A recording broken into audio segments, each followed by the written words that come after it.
کہانی علی اصغر کی وہ لوری جو ماں نے دی تھی آج تک ہر روتی ہوئی آنکھ میں گونجتی ہے۔ کربلا کی تپتی ریت پر ایک ایسا منظر رقم ہوا جہاں تلواریں تھیں، بھالے تھے، خونی لشکر تھا، مگر ایک پیاسا بچہ اپنی مسکراہٹ سے ساری تلواروں پر بھاری تھا۔ ایک ماں کی گود میں چھپا بچہ بھی دین کو بچا گیا۔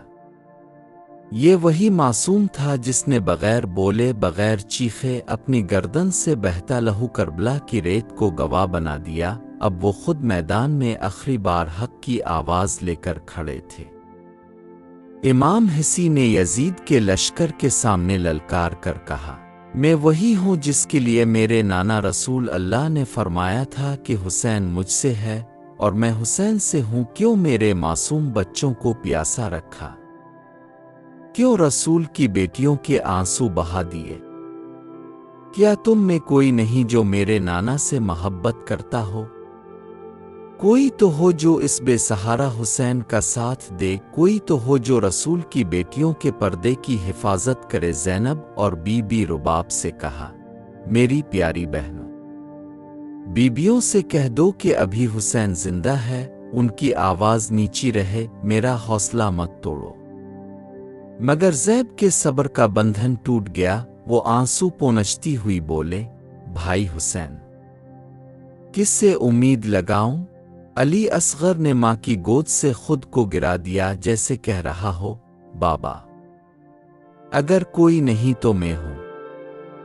امام کی آنکھیں بھر آئیں، وہ رباب سے بولے، رباب، میرے لال کو میرے پاس لاؤ۔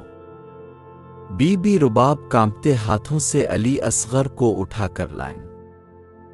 امام نے اس ننھے پھول کا ماتھا چوما، دیکھو حسین قرآن لے کر آ رہا ہے۔ مگر حقیقت یہ تھی کہ وہ اپنے نانا کے دین کو بچانے کے لیے اپنا سب سے معصوم تحفہ لے کر نکلے تھے۔ یہ کوئی کتاب نہیں تھی، یہ وہ بچہ تھا جس کی پیاس اور معصومیت قیامت تک انصاف کی گواہی بنے گی۔ یہ منظر دل دہلا دینے والا تھا۔ حسین نے کانپتی آواز میں کہا، لوگوں، اگر میری کوئی غلطی ہے تو اس ننھے کا کیا قصور ہے؟ اسے دیکھو، یہ تو ابھی بول بھی نہیں سکتا۔ 3 دن سے اسے پانی کی ایک بوند بھی نصیب نہیں ہوئی۔ اس کی ماں کا دودھ بھی پیاس سے سوکھ گیا ہے۔ اگر تمہیں یقین نہیں تو اسے کہو خود مانگ لے۔ امام حسین نے ننھے علی اصغر کو دیکھا، اس کے سوکھے ہونٹ پیاس سے جلا چہرہ۔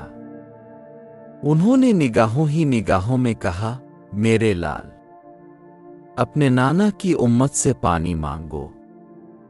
بس اتنا کہنا تھا کہ کرشمہ ہو گیا۔ علی اصغر نے اپنے سوکھے لب ہلائے، جیسے کہہ رہا ہو، میں 3 دن سے پیاسا ہوں، مجھے پانی دے دو۔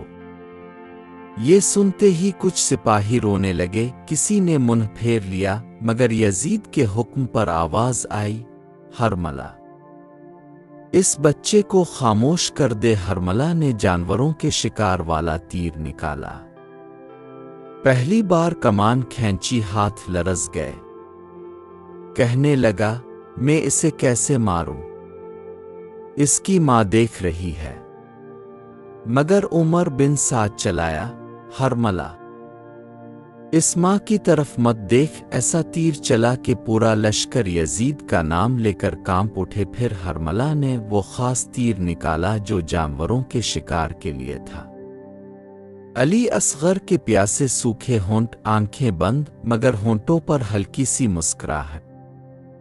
تیر بڑا تھا، اصغر کا گلا چھوٹا۔ ہرملہ نے نشانہ لیا، سانس روک کر کمان چھوڑی اور وہ تیر سیدھا اڑا۔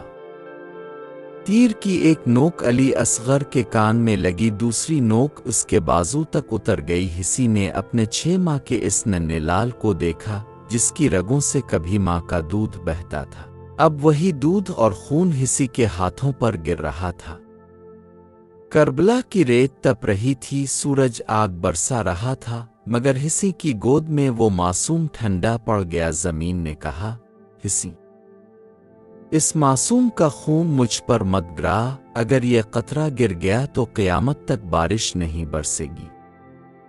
پھر حسی نے آسمان کی طرف دیکھا، آسمان نے بھی کہا، حسی اس خون کا قطرہ مجھ پر مت گرانا، اگر گر گیا تو قیامت تک مینہ نہ برسے گا۔ حسی نے کہا، اے اللہ تو گواہ رہنا، تیرے اسلام کو بچانے کے لیے میرا ننھا علی اصغر کس طرح شہید ہوا۔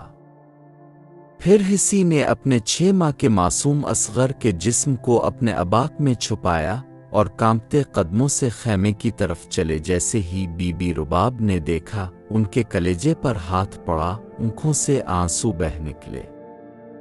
بی بی نے کہا، کیا میرا اصغر بھی اب نہ رہا؟ کیا وہ بے اولاد تھا؟ حسی نے بی بی رباب کو گلے سے لگایا، آنسو پونچھے اور کہا، صبر کرو رباب، دیکھو ہم سب شہید ہوں گے، سب کی لاشوں کی بے حرمتی کی جائے گی، کوئی نہ بچے گا۔ آؤ اپنے اصغر کے لیے ایک قبر کھود لو۔ حسی نے اپنے جگر کے ٹکڑے کو اسی گرم ریت میں دفنا دیا۔ ریت بھی اس وقت سسک رہی تھی۔ پھر جب حسیں خود بھی شہید ہوئے، خیموں کو جلا دیا گیا، بیبیوں کو قید کر لیا گیا۔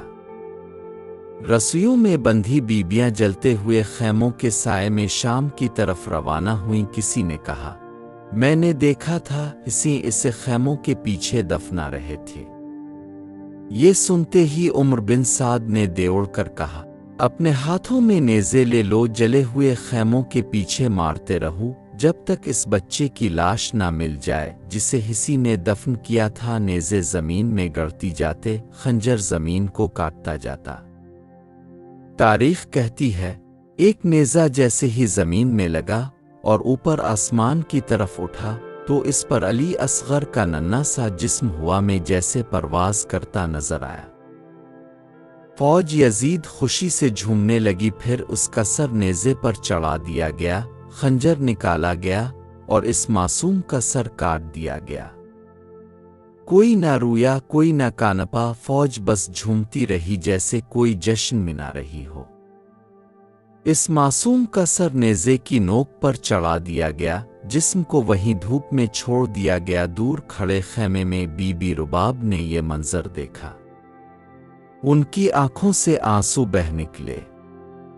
انہوں نے آسمان کی طرف دیکھ کر کہا، آ اللہ، میرے علی اصغر کی قربانی قبول کرنا، لیکن آج میں تجھ سے وعدہ کرتی ہوں کہ جب تک میں زندہ ہوں نہ ٹھنڈا پانی پیوں گی نہ کبھی سائے میں بیٹھوں گی۔ پھر وہ پاک بی بی رسول اللہ سے مخاطب ہو کر بولے، آ رسول اللہ، دیکھیے اب کی امت نے ہم پر کیسے کیسے ظلم کیے، مگر ہم نے اسلام کی بقا کے لیے ہر تکلیف کو قبول کیا۔ سلام ہو علی اصغر پر، اس معصوم پر جس نے اپنا سب کچھ اللہ کے نام پر قربان کر دیا۔ سلام ہو بی بی رباب پر، اس ماں پر جس نے اپنے 6 ماہ کے لال کو دین کی سر بلندی کے لیے قربان کیا۔ سلام ہو اہل نبی کی اولاد پر جنہوں نے کربلا کے تپتے میدان میں اپنے جگر کے ٹکڑے قربان کر دیے۔ سب سے بھاری لاش کربلا کے اسی شہزادے علی اصغر کی تھی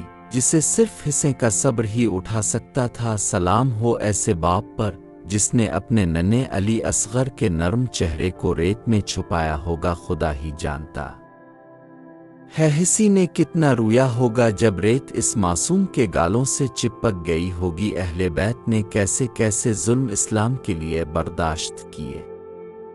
اپنے جوان علی اکبر سے لے کر 6 ماہ کے علی اصغر تک سب کی گردنیں قربان کر دیں۔ ایسا حوصلہ، ایسا صبر، ایسی قربانی، اس کی مثال تاریخ میں کہیں نہیں ملتی۔ کربلا کی مثال ہی اپنی جگہ سب سے اعلیٰ مثال ہے۔ سلام ہو اہل بیت پر۔ ظلم کی تاریخ میں یہ بات بھی لکھی گئی ہے کہ ایک ننھے سے گلے میں ہرملہ کا تیر تھا جس نے اس معصوم کا سب کچھ چھین لیا۔ ہر گھڑی ننھے علی اصغر کی معصوم گردن کا وہ زخم نظروں کے آگے گھومتا رہے گا۔ یہ تھا حضرت علی اصغر کی دردناک اور آسمانی داستان، کربلا کا سب سے کم سن شہید جس نے اپنے پاکیزہ خون سے حق کا پرچم ہمیشہ کے لیے بلند رکھا۔ اگر آپ کا دل بھی لرز الفاٹے اور اب کی آنکھوں سے بھی آنسو بہہ نکلے۔ تو اس ویڈیو کو لائک کریں تاکہ اس معصوم کی یاد ہمیشہ زندہ رہے، اور لازمی چینل کو سبسکرائب کریں تاکہ کربلا کی اگلی کہانیاں اور عاشورہ کے عظیم واقعات اب تک پہنچتے رہیں۔